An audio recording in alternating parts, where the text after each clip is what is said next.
If I could ask the favour of you, no, that's not a picture of me.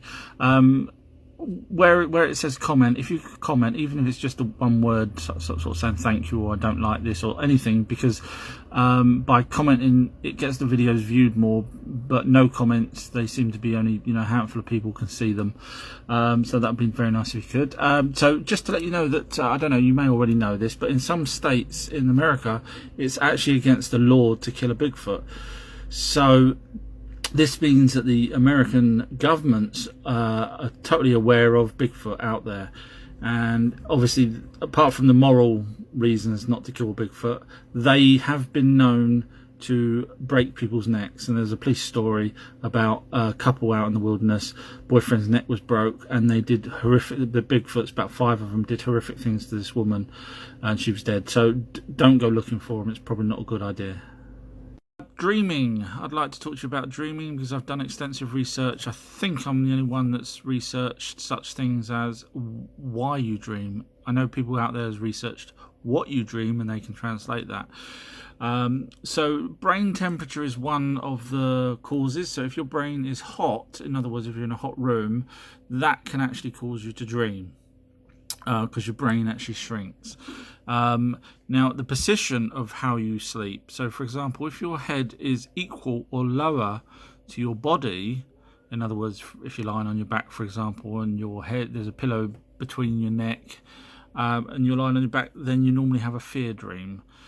If you're sleeping on a hard pillow instead of a soft pillow, you tend to get vivid, fine detail dreams.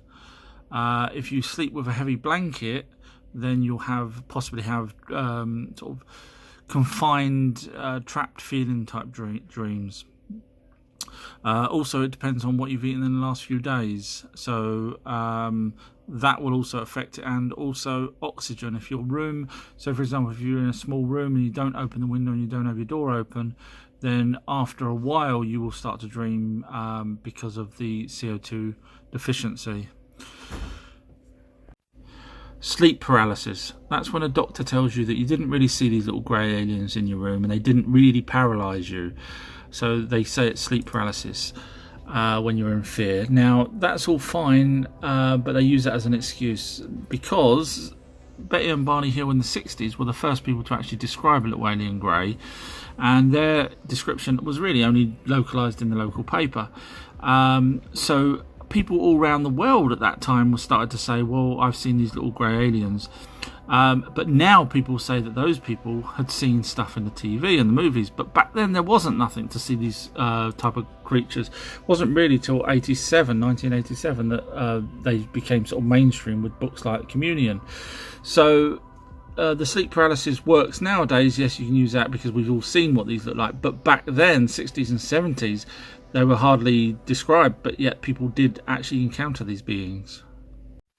Out-of-body experience. What is an out-of-body experience? It's different from a dream. A dream, you're localised, you don't move. Out-of-body is when your body relaxes enough that your pineal gland chemistry changes and the entity that's with you, or soul, or whatever you want to call it, can actually now leave your body. Now, that happens in a near-death experience as well as an out-of-body experience. The difference between an out-of-body experience and a near-death is as you start to regain consciousness while you're sleeping, it snaps straight back into your body. Whereas near-death, there's sometimes a few options you have. Sometimes you're told to go straight back. Sometimes you're offered the choice to carry on forward, in other words, die and let that spirit, which is now partly you, move forward onto the next plane. If you agree to go back into your body on a near-death experience, again, it snaps straight back in, and then you'll be... Remote viewing. This is where someone can, from a distance, just by sitting in a room, get given coordinates, and then from a distance they can spy on someone else. So, for example, the military, I believe, set this up originally.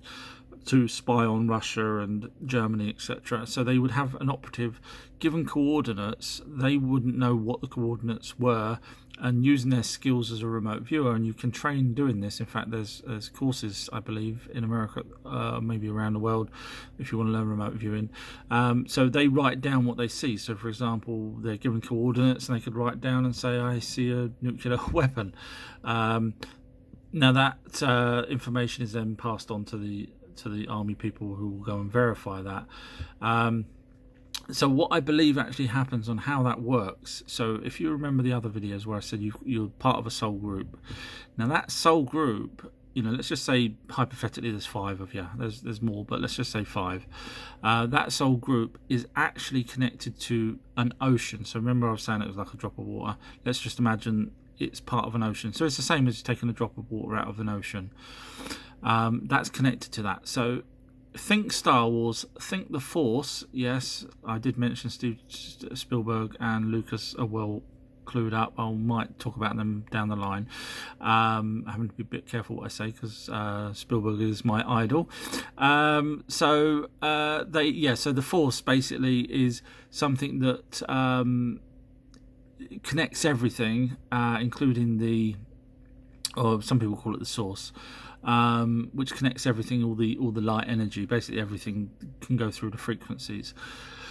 So what happens is when you remote view, I believe that you tap into that force. So whatever anything is, doesn't matter, it could be in another planet, then you are tapping into your, and it's not you really, it's your entity that's inside your pineal gland is the actual thing that's doing the stretching out or quantum connecting with something else, in where the coordinates are. So you subconsciously write down what it is you see, in your mind's eye, which is the pineal gland or the third eye, whatever you want to call it.